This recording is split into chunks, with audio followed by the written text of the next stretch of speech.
System sound volume set to 0%.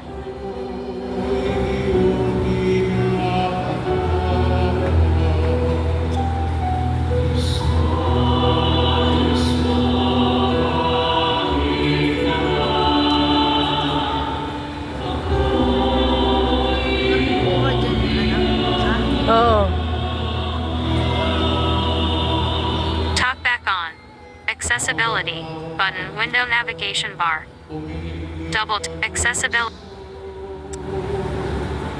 Accessibility button.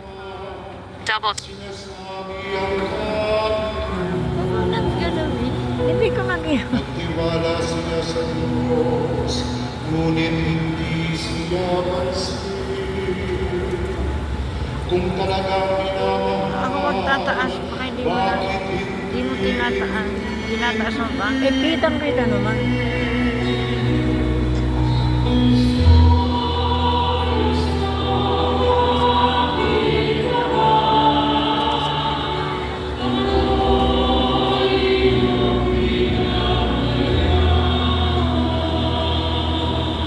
may pangkat na mga bubong na sa aking bumalik? Para akong nasa gitna niyong asong makawalis. Mga kamay ko at mahal, butas sa akong matulis. Ang buto ng katawan ko ay mabibilang sa asin.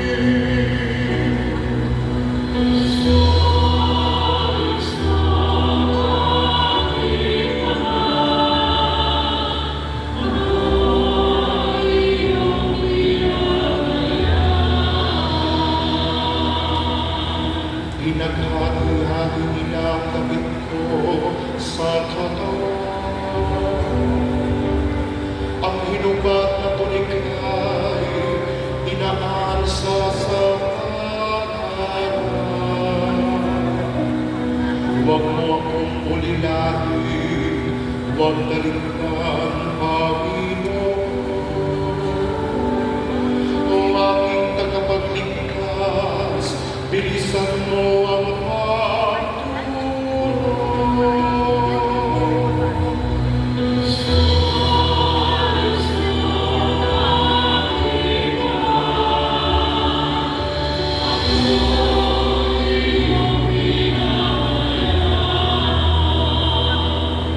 ang lahat ng ginawa mo'y ihahayag ko sa lahat. Sa gitna ng kapulungan, pupurihin kita kanan. Purihin ang Panginoon ng lahat ng kanyang lingkod. Siya inyong nakilapit, kayong langkad ni Hakno. Ikaw bayan ng Israel ay sumamba at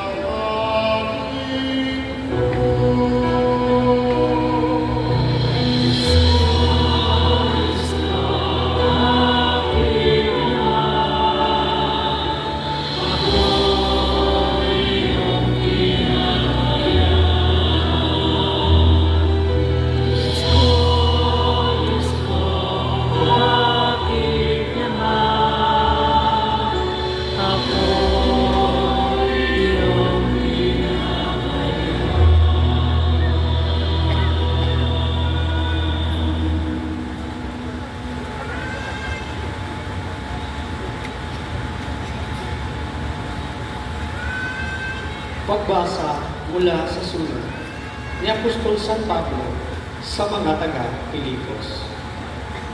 Si Kristo Jesus, bagamat siya ay Diyos, ay hindi nagpilit na manatili kapantay ng Diyos. Bagkus, hinubad niya ang lahat ng katangian ng pagka-Diyos. Nagkatawang tao at namuhay na isang alipin. Nang maging tao, siya ay nagpakababa at naging masunurin. hanggang kamatayan. Oo, hanggang kamatayan sa krus. Kaya naman, siya'y itinampok ng Diyos at binigyan ng pangalan higit sa lahat ng pangalan. Ano pa ang lahat ng nilalang na nasa langit, nasa lupa, at nasa ilalim ng lupa ay maninikluhod at sasamba sa Kanya. At ipapahayag ng lahat na si Jesucristo ang Panginoon sa ikararangan ng Diyos Ama. Ang salita ng Diyos. Salamat sa Diyos. Magbigay galang po tayo sa mabuting balita ng Panginoon.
Ang pagpapakasakit ng ating Panginoong Jesucristo ayon kay San Lucas. Papuri sa iyo.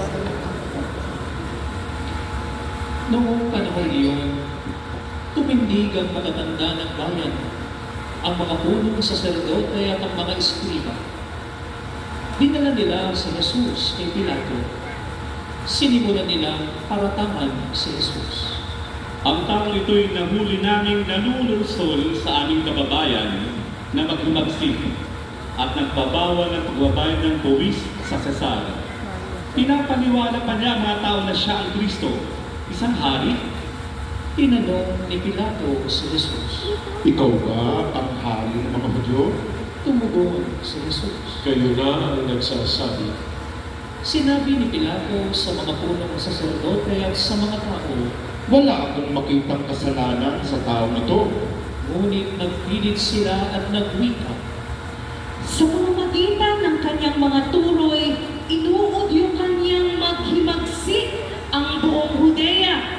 Nagsimula siya sa Galilea at ngayon narito na. Nang marinig ito ni Pilato, itinanong niya kung taga-Galilea si Jesus. At nang malamang siya ay mula sa nasasakupan ni Herodes, kaniyang ipinadala siya sa taong ito na noon naman ay nasa Jerusalem. Tuwang-tuwa ito nang makita si Jesus. Marami na siyang nabalitaan tungkol dito at matagal na niyang ibig makita. Umaasa siyang gagawa ito ng kababalaghan at ibig niyang makita iyon. Kaya tinanong niya ng tinanong si Jesus, ngunit hindi ito sumagot kaunti man. Naroon ang mga punong saserdote at ang mga eskriba na walang tigil ng kapaparatang kay Jesus.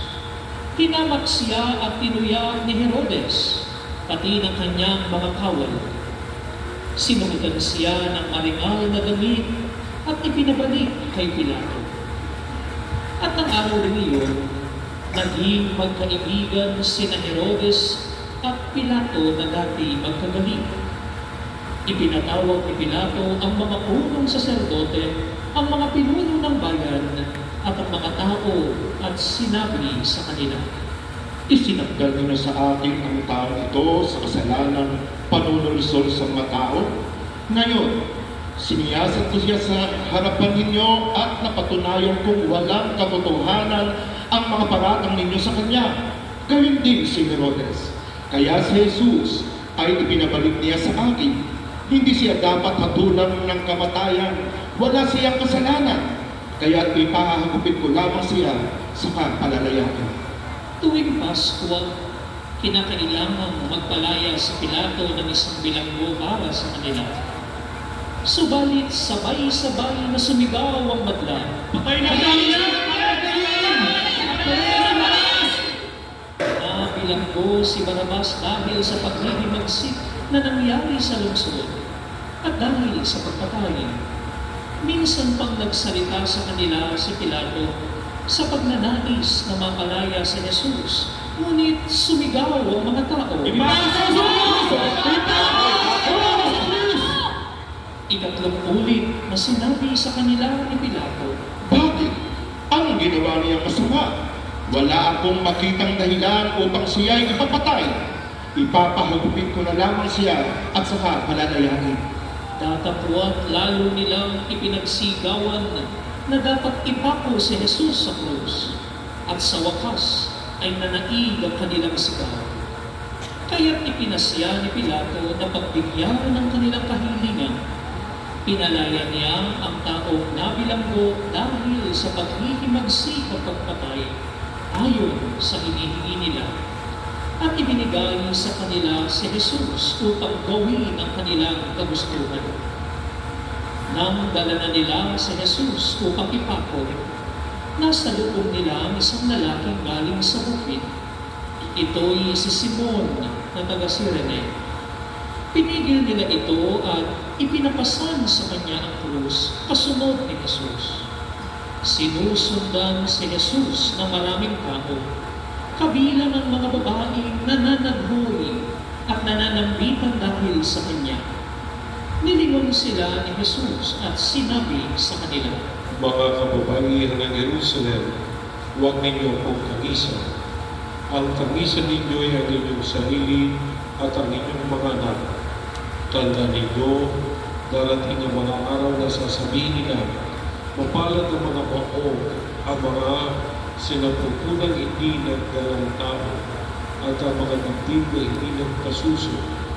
Sa mga araw na sasabihin ng mga tao sa mga bundok, lumuho kayo sa amin, at sa mga burol, tabunan ninyo kami.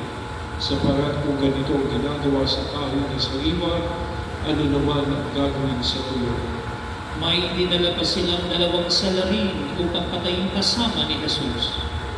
Nang dumating sila sa dakong tinatawag na bungo, ipinako nila sa krus si Jesus. Ipinako rin ang 2 salarin, isa sa gawing kanan at isa sa gawing kaliwa.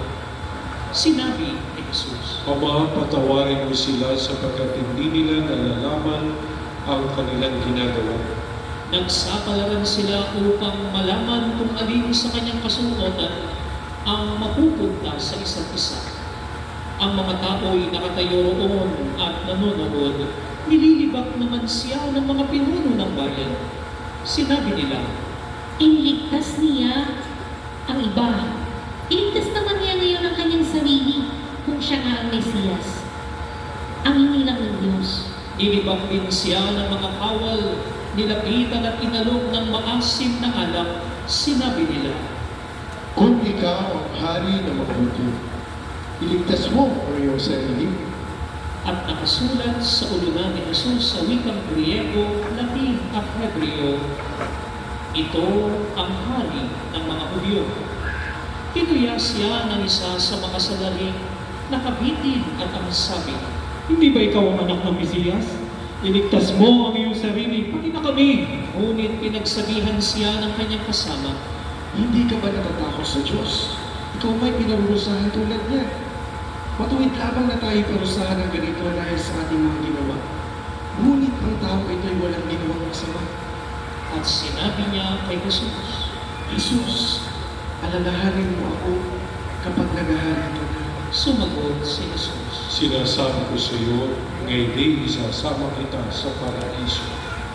nang mag-iikalabindalawa ng tanghali, nagdilim sa buong lupain hanggang sa ikatlo ng hapon, nawalan ng liwanag ang araw, at ang tabing ng templo'y napunit sa gitna. Sumigaw ng malakas si Jesus, Ama, sa kamay mo ay pinagtatagubilin ko ang aking espiritu. at pagkasabi nito, nalagot ang kanyang hininga. Lumubog po ang lahat.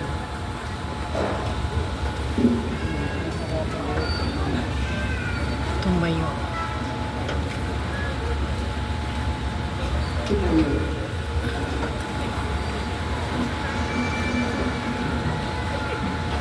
Nang makita ng kapitan ang nangyari, nagpuri siya sa Diyos at sinabi, Tunay na matuwid ang tao ito. ang nangyari nito'y nakita ng lahat ng tao nagkakatipod at nagmamasiya. At umuwi silang dinadarukan ang kanilang dibdib. Nakatayo naman sa di kalayuan ang mga kaibigan ni Jesus, pati ang mga babaeng sumunod sa kanya mula sa Galilea, at nakita rin nila ang mga bagay na ito. Ang mabuting balita ng ating kaligtasan. Pinupuri niya na. Panginoon sa Kristo. Magsipon.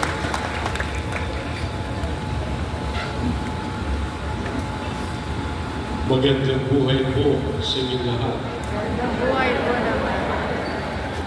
Brother Mike, Sister Pilen, sa ating pong lahat, pulihin natin si Yahweh Shaddai.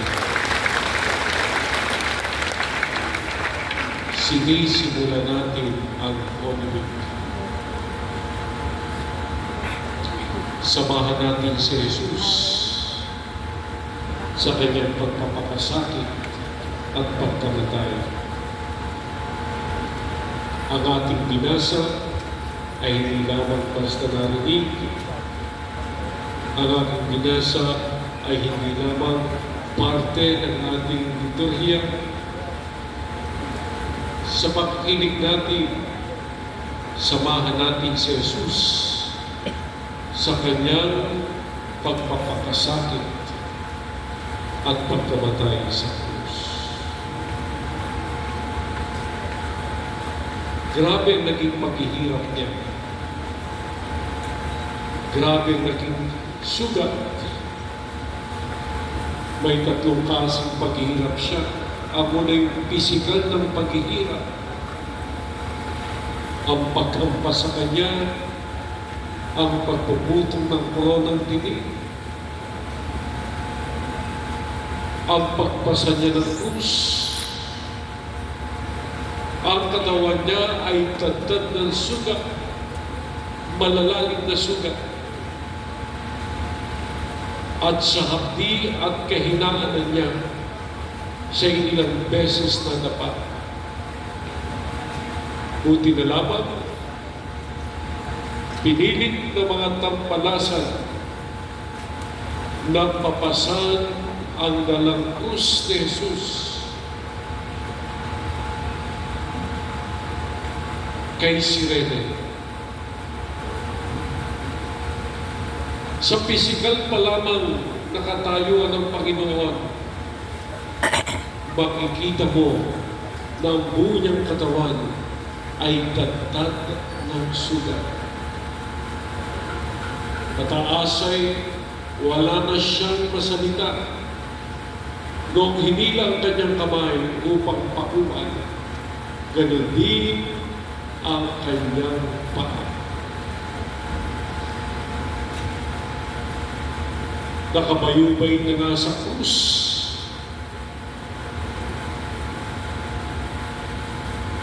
Sinundot pa ang kanyang tagiliran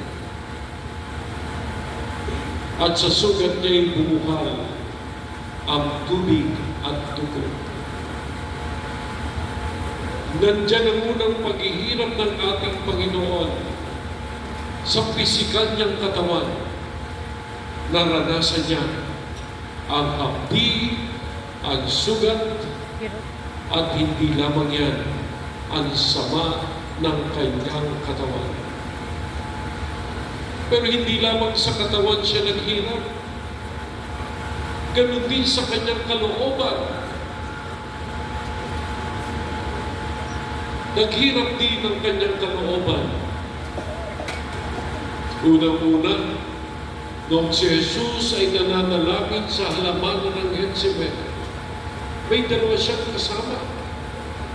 At sa kanyang pananalangin, dahil sa kanyang kalooban ay puno ng pigati, napaluha siya ng halos dugunan.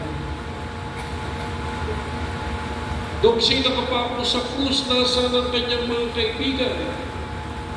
Nasaan ang kanyang pinili kahit si Pedro? Nasaan? Naghirap si Jesus, hindi lamang sa pisikal, lalo na sa kanyang kalooban. Ang mga taong sumisigaw ng papuri o sana noong siya'y pumapasok sa Jerusalem, yan din ang mga taong sumigaw nang ipako siya sa krus. Ang paghihirap ni Jesus ay kalooban din. Nasa kanyang kalooban at tahimik niyang dinadamdam habang siya'y nagpapakasakit hanggang mamatay sa krus. Tandaan ninyo, hindi lang pisikal, pati kalooban. May isa pa siyang paghihirap na nakasulat sa Biblia. Noong siya'y mamamatay, sinabi niya, Diyos ko, bakit mo naman ako pinabayaan? Hindi lang sa kalooban, kahit ang kanyang espiritu'y nahirapan din. Sabagat sa puntos na yon, kahit ang Diyos Ama, bakit mo ko pinabayaan? Nakita natin ang paghihirap ng Panginoon. Samahan natin siya. Ang karanasan niya ay hindi iwalay. Dapat sa nararanasan natin. Alam po ninyo, noong si Jesus ay hirap na, nasa ng mga taong pinagaling niya. Nasa ng mga taong pinagbigyan niya. Nasa ng mga taong nakarinig ng magagandang salita sa kanya. Nasaan sila? Lalapit ba sila kung may kakailanganin lamang kay Lord? Nung si Lord ay namatay sa krus, buti pa si Joseph Arimathea, si Jesus ay bangkay. Wala nang mapapala, wala nang magagawang milagrong, bangkay na siya. Pero may isang lumapit sa kanya na taga-Arimathea. Ganun ang isang halimbawa. Paglapit kay Jesus, kahit alam mo na wala na siya, at siya ay namatay na sa krus. May tanong ako sa inyo. Lalapit ba kayo kay Jesus? Amen. Kahit sa palagay ninyo, ang inyong panalangin ay hindi sinasagot. Amen. Amen. Tatalikod ka ba kay Jesus? Kahit wala kang napapala sa palagay mo, sa pagpapagod mo dito? Hindi po. Hindi. Si Jesus ang importante sa ating buhay. Si Jesus ang samahan natin ngayon siya'y naghihirap at nagpapakasakit. Mga minamahal mong kapatid sa mananampalataya, ganun tayong kamahal ni Jesus sapagat pinubos tayo ng kanyang dugo. Dahil sa kanyang pagpapakasakit at pagkamatay at muling pagkabuhay, tinubos ang ating mga kasalanan at dahil sa kanyang ginawang yan, tayo naging malaya sa pagkaalipin ng kadiliman. Ganon tayo kamahal ng ating Panginoon. Ang wika nga ni Jesus, may hihigit pa pang pagmamahal na ialay ang kanyang buhay para sa kanyang minamahal. At nakita natin yan sa buhay ng Panginoon. Kaya mga minamahal mong kapatid sa pananampalataya, samahan natin si Jesus. Sana po ang Holy Week na ito na sinisimulan natin, magkaroon tayo ng personal encounter with Jesus. Maging personal ang ating karanasan sa Kanya habang tayo ay kasama niya sa mga sakripisyo at paglalakbay patungo sa krus. Mga minamahal kong kapatid sa mananampalataya, tunay na si Jesus ang ating pag-asa. Purihin natin si Yahweh Shaddai. Magsitayo ko. Ano ko na? Ha? Patayin ko na.